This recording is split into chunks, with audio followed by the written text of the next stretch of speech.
up next, we are going to talk gaming and we're going to talk TikTok. So please welcome TikTok's very own Lanjali. Who needs a microphone? Can we get a microphone, please, guys? It's lunchtime.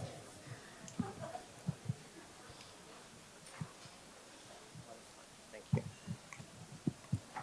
Hello, hello, hello. Hello. The stage seems to be moving. Lanja, welcome to All That Matters. First time? Yeah, it's my first time here, actually. So very excited to be here. Thank you so much for having me. And yeah, very nice to see all of you here today. Now, tell us a little bit. You're originally from Singapore, right? But tell us a little bit about who is Lanjali and what do you do for TikTok? Yeah, so I'm Singaporean and born and raised here in Singapore, but I've been living in Tokyo for the last 11 years.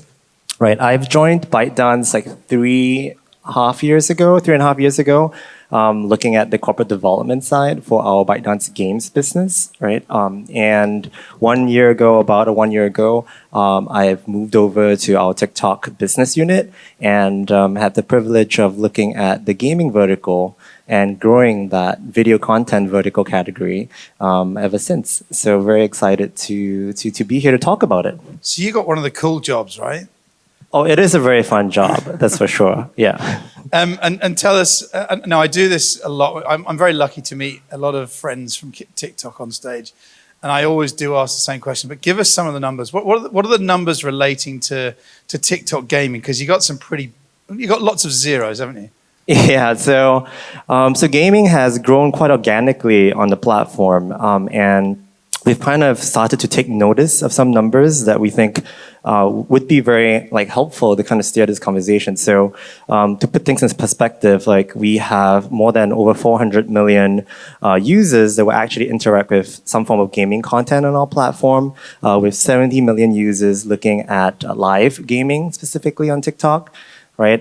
Some other numbers would kind of include, and this kind of blew my mind as well when I was actually doing a little bit of research on this too, which is more than 16.6 billion hours of video game content that was watched in just 2023 alone. So, to put things in perspective, 16.6 billion hours, yeah. So, and that to put things in perspective is more than 45 million hours, 45 million years of watch time every day on average, right? So that's actually quite an astounding number.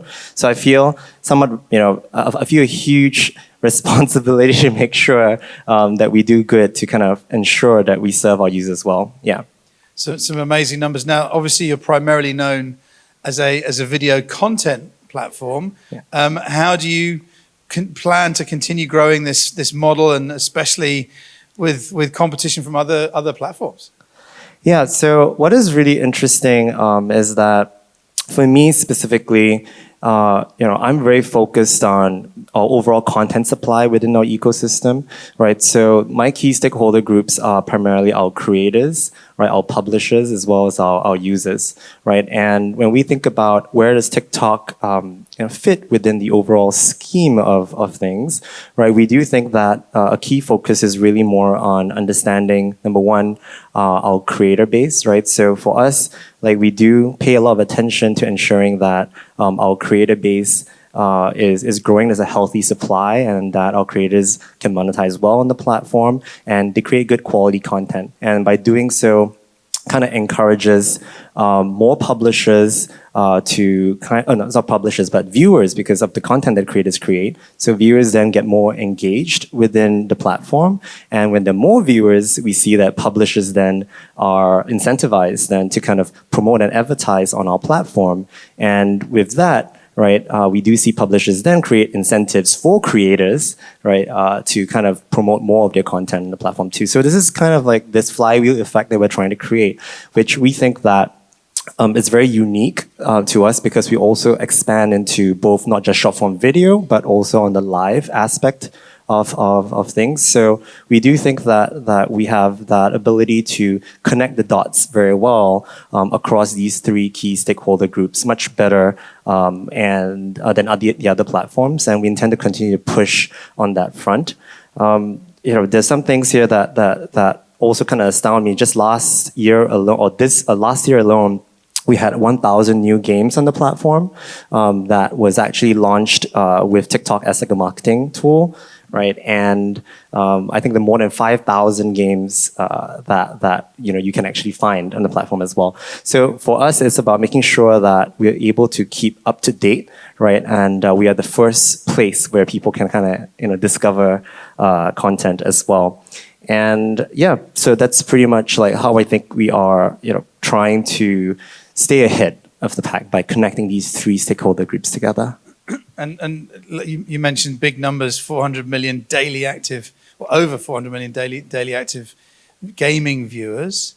How are you going to ensure that you're going to continue to surface fresh, engaging content for the new and the established creators? Yeah, so what is really interesting is that discoverability is very unique to our platform. So when we think about discoverability, we are one of the fastest platforms to help you discover new content.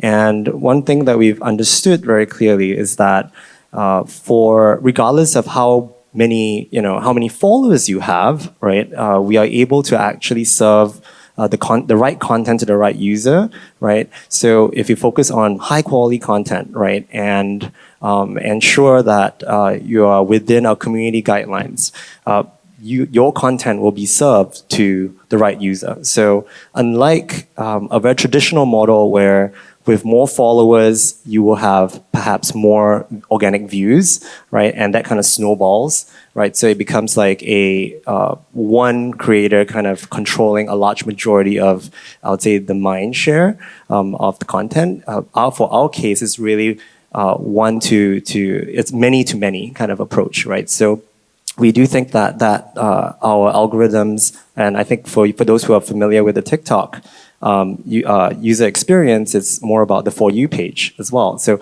how do we mix all of these together into when you mix all these together, we realize that discoverability becomes very easy for anyone that wants to use the platform, right? So that's on the discoverability aspect.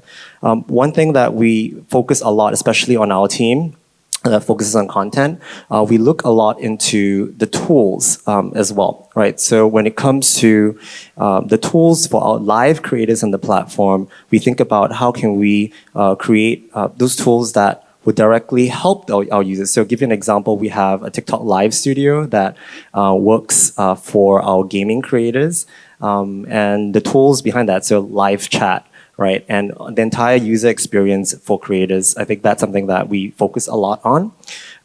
And last but not least, it's really more about the level of interactivity that you can get on the platform, right? So for us is, for whether you're an established creator or you are a emerging creator, we think that the tools that help encourage interactivity will be key to a lot of their growth, right? So how can we help our creators reach out to their users, right? Whether is it a simple comment on their live, right? Or perhaps even interaction, not just between the creator and the user, but also the user with other users within the platform and creators with other creators on the platform. We think that that's very exciting for us, and we're building the tools and operational models to ensure that we can grow that. Yeah. You talked a lot about the creators, the gamers, and the fans. How is TikTok now supporting game publishers and developers? And I know that's a big question, but in particular, the session after this is about indie gaming. So how are you also talking about, how are you supporting the indie gaming community? Fantastic. So it's kind of like a two-part question, right? So I think the bigger part of it is really more about our general approach towards publishers as a whole, right? And as I mentioned, I think one of a unique proposition here is that we don't see them as isolated like units or stakeholder groups, right? Because you would expect that for publishers you have a team that's looking primarily at the publishers, you have a team that's looking primarily at the creators, right? You have a team that's looking primarily at the users. For us, we think that having a single value proposition is quite critical, right? So for us, when we work with our publishers, we think about that as a whole, right? So we work very closely with the other teams. So we have a business solution team that looks primarily at gaming, and we work very, very closely with them to make sure that we have that one pitch, right, for our publishers. So to put things in perspective, when we, let's say, work with a publisher, the key idea is just not looking at what are some of the paid solutions that would be helpful to help expand your game, but also to look at what are some of the best practices for creation of organic content on the platform, right? And how exactly can you build communities having I would say, single solution for both publisher as well as the creators, right? So we are very focused on that one solution for our publishers. Now, when we think about, let's say, indie games, right? So similar to how we are thinking about the For You page and our discoverability, our entire philosophy in ByteDance is all about inspiring creativity, right? So for us, it's that we are looking at tools and scalable solutions to be able to make sure that we can reach out to all sizes of publishers, regardless of their I would say like content, right? So right now, I would say that it's a mix between our business solutions team, right, and with the products that we're building on TikTok specifically for gaming, right, that helps kind of address the needs of all types of publishers, right? So I hope that kind of addresses that part. Yeah.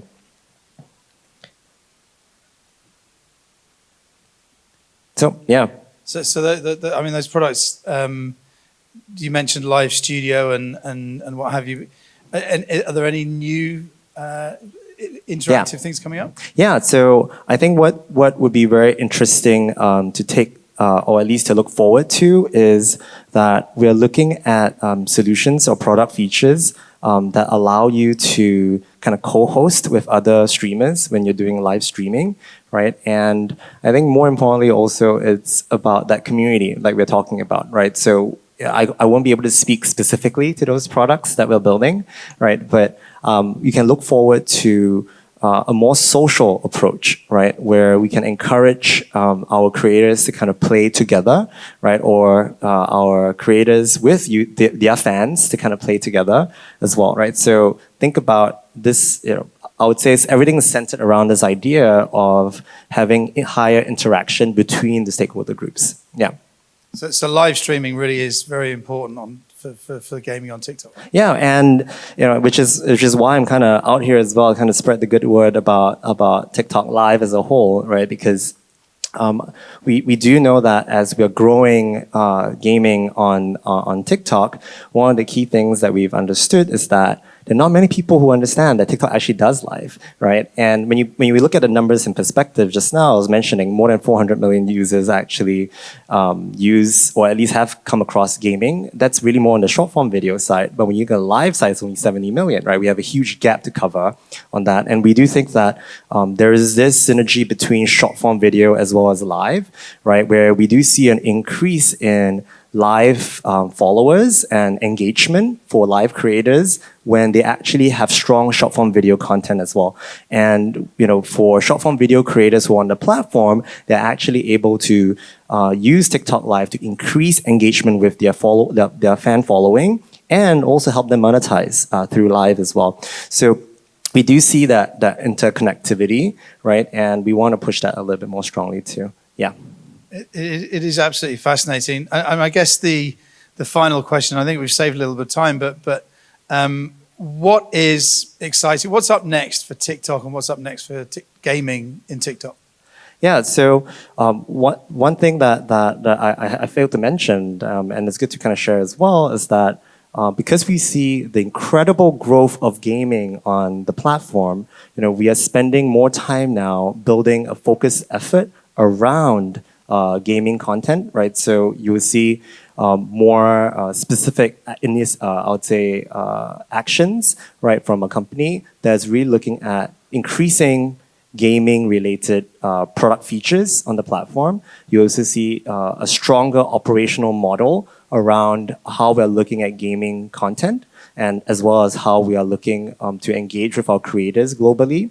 And more importantly, also, put the good word out there, right? So for us, it's about, and what we expect to see is you see more of our team, right, talking more about our products around gaming specifically, and maybe you see more of me as well, right, in more of these conferences too.